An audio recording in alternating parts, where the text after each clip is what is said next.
How to allow message requests from everyone on Twitter. Hi guys, welcome back to my YouTube channel. In this video, I'm going to show you how to allow message requests from everyone on Twitter.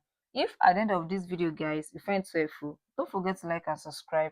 Now first thing to do is to open up your Twitter. Then when you open up your Twitter guys, come to this your profile picture and click on it. When you click on it, it will open up this page for you. Go ahead and click on settings and support, then click on settings and privacy. Now from this page guys, go ahead and click on privacy and safety. When you click on privacy and safety, go ahead and click on direct messages. Now from this page you can see allow message requests from everyone. Now guys, if you want to allow everyone to send you message requests, you can just go ahead and click on the button at the front. So guys, that is how to allow message requests from everyone on Twitter. If you find this video so helpful, don't forget to like and subscribe.